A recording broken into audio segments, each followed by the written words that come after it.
Hello and welcome to Redeeming Thunder. I'm here to give you a very important prophetic word, warning actually, and you're not going to want to miss this one. This is for Redeeming Thunder and Daughters of Fire. Given to me on 4/6/2026. This is chapter 78, part 3, and during the prophetic word that when you receive, it's due to an immense connection, divine connection, to alarm you of a halt because you've been in despair. And there's been way too much despair, and the Most High is telling you to stop. He is prohibiting a connection in this hour. And this is the Ordained Spell series, so you need to listen what's happening in this hour. Now, when the Most High is telling you to halt, it means it's with the counterfeit and with the prodigal spouse that does not return. And the reason why the Most High is telling you to halt is because there's some unclean spirits. This could also mean someone that you have believed was your ordained spouse could be also unclean. And the Most High is telling you to cease and desist. Something has occurred during this revolution of time, and they have opened the door to false gods that has caused them to be unclean. Okay, so you need to be aware of this emergency, urgent prophetic word so that you can understand why you need to detach. Okay, you can't be equally yoked with someone that is unclean. When I'm saying unclean is they have evil spirits, demonic spirits inside them. And so if you are equally yoked with that person, those spirits could enter you. Not only that, but let's say you're just interacting with them on earth. Those spirits that are evil are pestering you. They're trying to bring you down. With people that are narcissistic are typically most likely have demonic spirits controlling them. Okay? So during this time, you've been dealing with a lot of sadness and disappointment, and been dealing with a lot of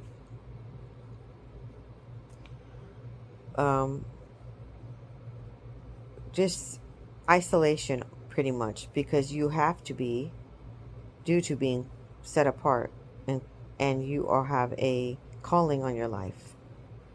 And sometimes the isolation feels quite lonely. And Most High is removing people from your life. It could also be the ordained spouse that you believed was that person, but he removes them from your life at a certain time frame so that you can awaken to a more deeper revelation of what's for you, actually for you.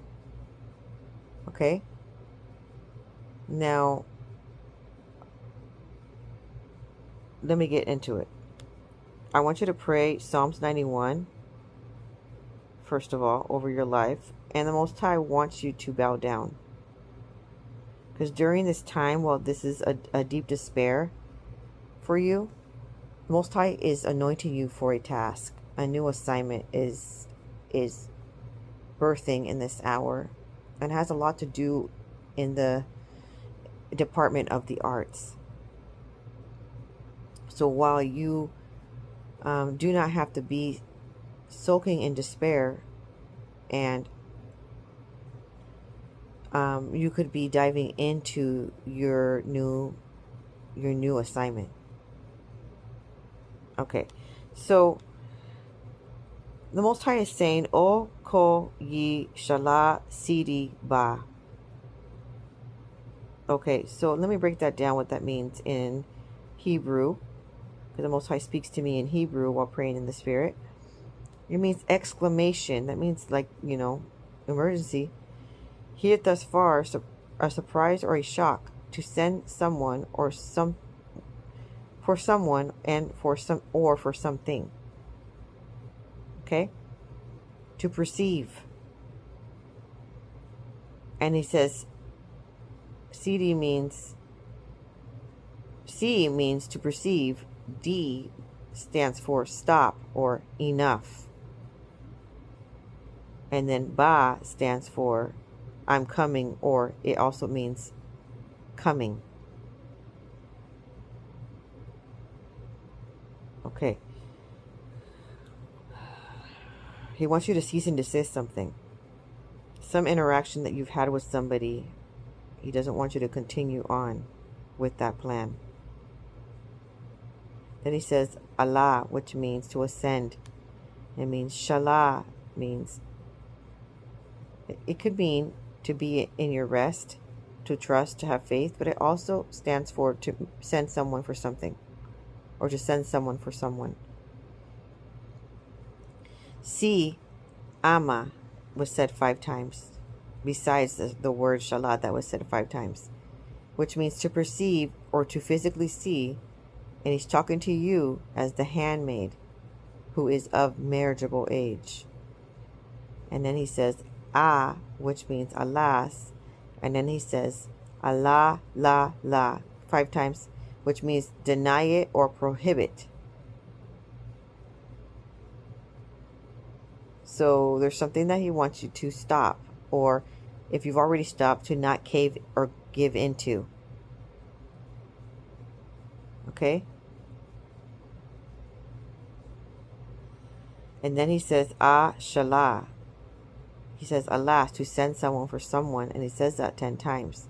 Then he says, Sholo, Sholo, Sholo, 5 times, which means pray for peace. And then he says, She, Ama, which she stands for who. Ama stands for handmaid. And then I hear Maya, which means alas, creative miracle, fountain springs. So he's creating a new miracle. Then Sha means SHA with a apostrophe A, to be blinded. It also means, in a positive manner, it means delight, soothing, or playful ease, wholesome, and delight. In negative sense, it means self-inflicted dullness, that dread in spiritual perception. Possibly that you have self-inflicted blindness. You have been blinding yourself from the truth. You have been seeing something, you've been perceiving something, but you have been refusing to see the truth that's right before you. Probably because you already have feelings for that person. Probably because the Most High has initially said this was going to work out for you, but he's trying to tell you no longer going to work out for you, because a person has unclean spirits. Let me tell you why he said that. So then he says la, to deny, to prohibit, right? And then he says oh, exclamation, which oh means exclamation. Then he says ro, which ro, it's ROED. So RO apostrophe ED means a prophet, he who sees. And then it says Akaya times 5, keeper of the faith. So this is manifesting right now in the month of July. He wants you to cease and desist something. Okay? Like right now. And he says Akaya, alas, jump for joy, keeper of the faith. because you have kept the faith and believed in this ordained spouse union, right? He is going to make it happen for you. This promise still stands. Now he says, "A ko yi," which means, alas, jump for joy. Here, thus far, a surprise, a shock. Then he says, "Ah, she," which means, alas, that which who. She means that, or it means which, or it means who. Okay? So listen, "Ah lima" means, or he said that times 5, which means, alas, jump for joy. Belima means breaking or halting, restraint or defensive action or stopping force. There's a cease and desist, quite literally. And because prior, if you have not received this prophetic word and you're still trusting and you're still hoping on something that the Most High no longer approves for you, you're going to get heartbroken, and you're going to get more heartbroken if you don't obey and receive this warning. You're going to get less heartbroken, and you're going to understand, and you're going to be able to detach, because you're going to be able to not want what the Most High does not want for you anymore once you understand the prophetic word. Okay, so now it says, there's a military defensive action that is stopping something from continuing. Okay? So then the Most High says, "Ah pa," which means, alas, jump for joy, speak forth a cause. He wants you to speak forth something. And then he says, "Ah shalti," which stands shalati. So I had, alas, jump for joy. Shalit, excuse me, is Hebrew 7989, means powerful ruler having authority in civil, social, exponential spheres to rule or dominate. And then T means you. So he's saying you have powerful authority to rule in civil, social, and exponential spheres. So in cosmic powers and in the spiritual realm. And you might be underestimating the power that you have. So then he's saying he wants you to speak forth with command. Okay? And he says, "O ko si ama," which means exclamation, here thus far, to perceive, handmaid. Okay? And then I hear iri, which I heard 10 times. And he says, "Watchful, be vigilant," or an angelic guardian.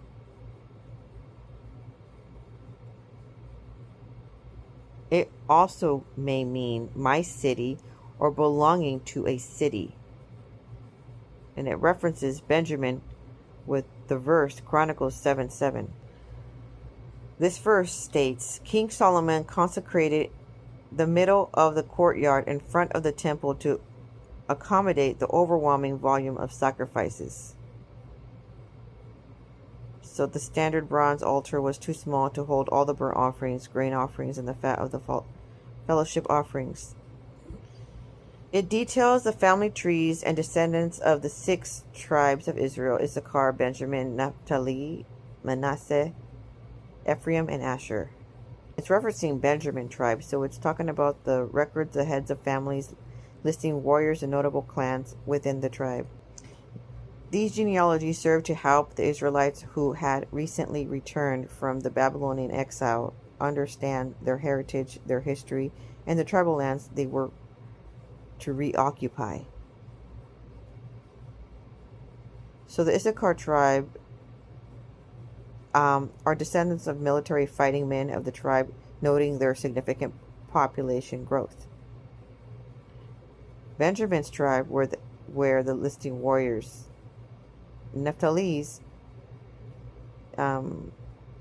they were within Jacob's wife Bilhah.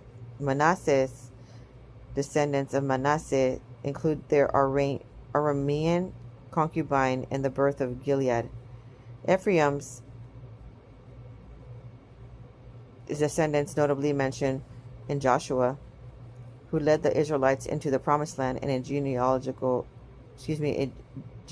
generational family tragedy involving the death of Ephraim's sons. Asher concludes with the family line of Asher, listing his sons, grandsons, their mighty. Let me read 2 Chronicles 7:7 in context. And King Solomon offered a sacrifice of 22,000 heads of cattle and 120,000 sheep and goats.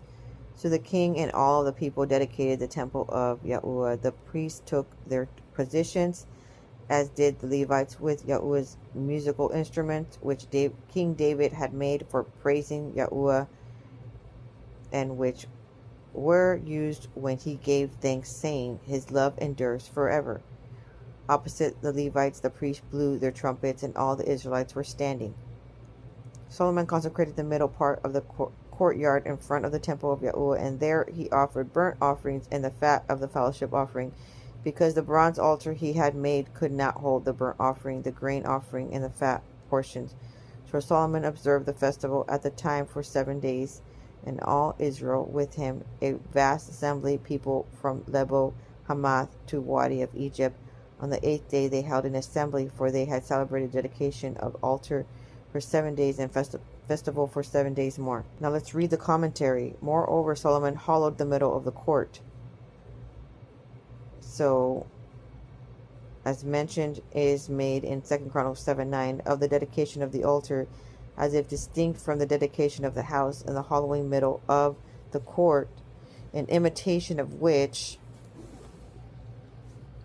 the heathens dedicated their altars, in which they used ashes and water, relates, and had also feasts as here at the dedication of their temples, in which they had been imitated by Christians.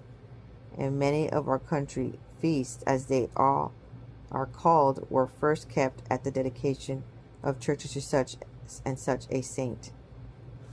So something's going on where King Solomon has been meddling with customs that the pagans, the heathens, the witches would do.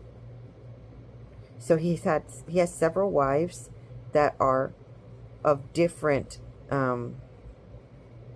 nationalities, who have different customs, and he had married them purposefully to gain power and authority over certain demonic creatures.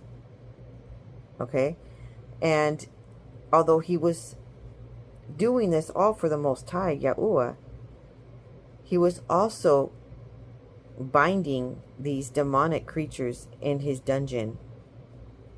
And he had this sacred ring that had magical powers, and he would receive advice from all of his wives who had been worshiping other deities, of how to cast certain spells over certain demonic creatures.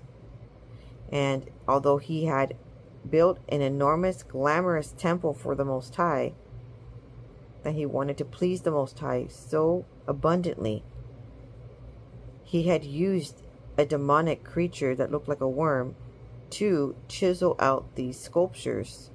He had commanded it to create these masterpieces, to create an extravagant palace and temple for the Most High and for himself. So in other words, he was meddling and serving the Most High. At the same time, he was serving these deities, these false gods, these demonic creatures. Okay? And you're going to be like, what in the world? Why and how? So,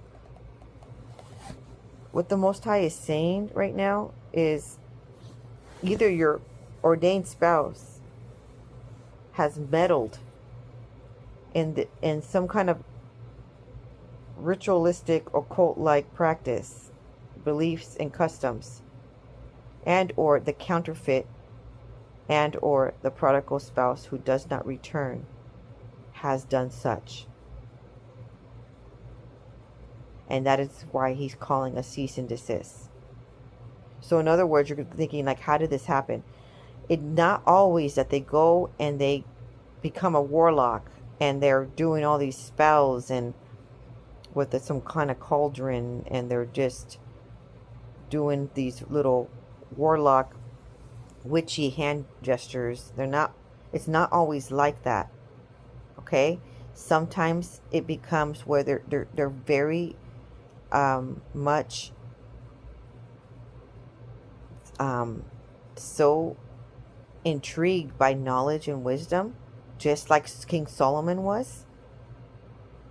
And that's what he desired. He didn't say, please give me riches. He said, please give me wisdom. That he didn't use high discernment, and he was craving wisdom and knowledge so much that he didn't care under what roof he got it from. So he was asking the Most High for wisdom and knowledge, yet then he would also ask the witches, which were his wives. He would also ask the magicians. He would also go in his dungeon and speak to the demonic creatures and ask them questions of how to do this and how to do that. Okay?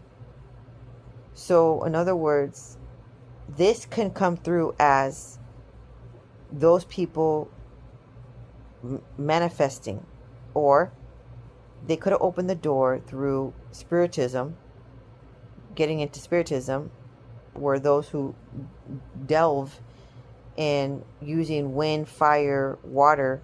Okay, right here is talking about, this commentary is talking about they were using ashes and water to concoct some kind of spell or some kind of spiritual weird manifestation with their altar or something. Okay, so some people could have opened the door through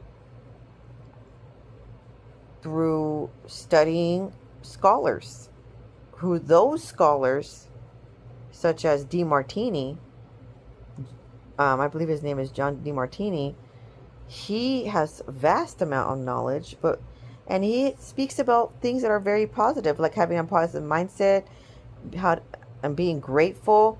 And then he starts speaking about manifesting in one's life. Okay, kind of like The Secret. Okay, and you think, oh, these are just positive affirmations. What's wrong with that? When you dig a little deeper of what that entails, where DeMartini is gathering his insight is through 2 Egyptian deities. Okay, which I'm going to put in a picture with a little bit of info in this video. And it has to do with the dog face man. Okay, and some other weird Egyptian creature like thing. And so they have some insights that sound positive on the outside looking in, but overall, back in the day, Bible times, people actually worshipped these deities that were walking around on earth, that had a dog head, quite literally, had a hawk face or whatever. Okay, and they're just walking around town, and they're just like people are praising them and worshiping them like if that's their God. Okay, so that is where the philosophy of DeMartini is coming from. And it's not coming from the Bible, from what the Most High stated in his commandments. And okay, it's coming from, it's rooting from another source of where their knowledge and wisdom is coming from, which what King Solomon did as well. And at the end of the day, then he entrapped himself, because he entrapped many demons in his dungeon with his ring. And at the end of the day, he trusted upon these stones, or he trusted upon he valued the wisdom and knowledge from those demonic powers, and he put him at the same pedestal as the Most High, and maybe decided to skip the Most High, and he blinded himself. Do you see what I'm saying? And he decided to just focus on whatever the demonic deities could share. When you open the door to things like that, a lot of the time it could be where that person becomes or has unclean spirits. So the Most High is saying there's an angelic guardian watching over his city. You are considered a city. Okay? And he's saying she, D. Okay? So he's saying she is standing for Shadim, which means false gods or spirits. Also could mean genies, poltergeists, or mischievous spirits or demon spirit. And he's saying, enough. Stop.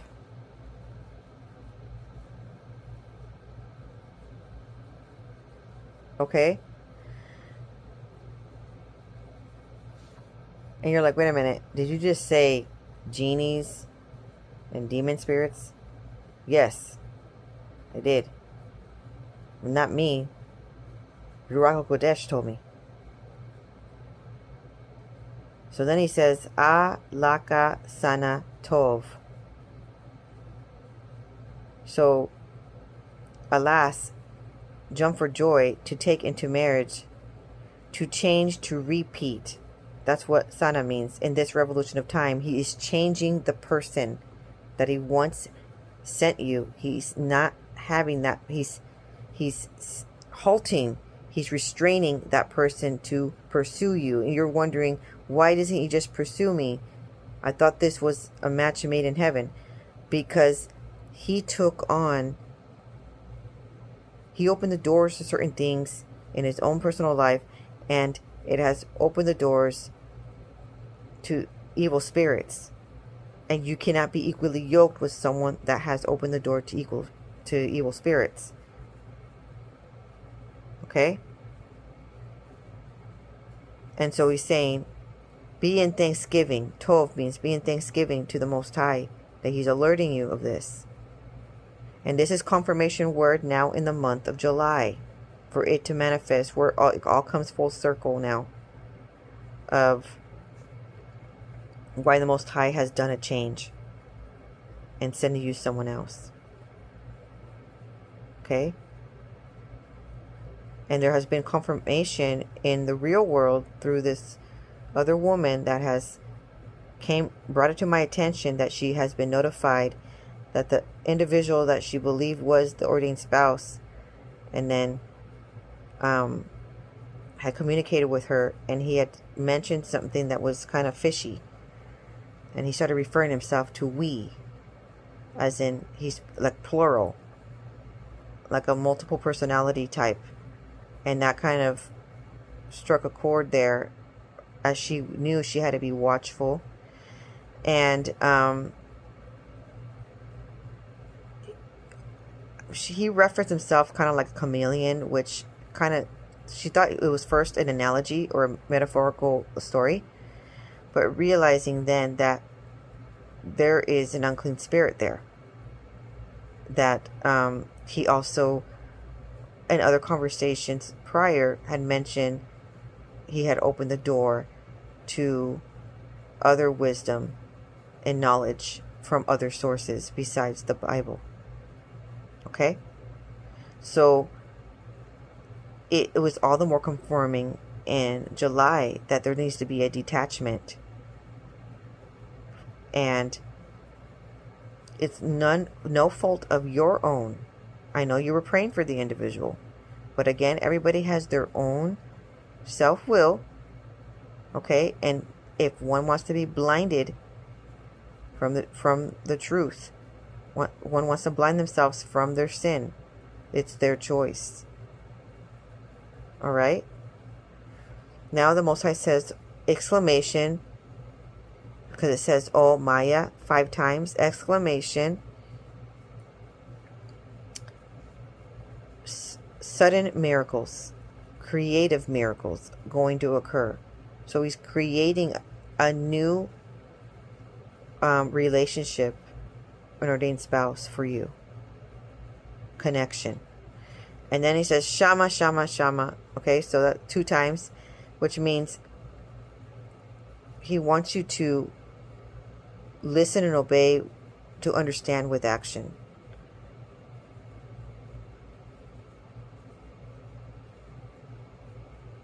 Okay, and meanwhile, he still wants you to dance. Meanwhile, he still wants you to practice and partake in your new assignment while all of this is happening in the background. So stay tuned, because the Most High is going to be delivering you from the false ordained spouse that has went astray and is following different deities. And then he's going to be bringing you your new ordained spouse. Okay? And he's going to be bringing them soon now. In the month of July and August, you're going to be noticing something fabulous happening in your life. Shalom.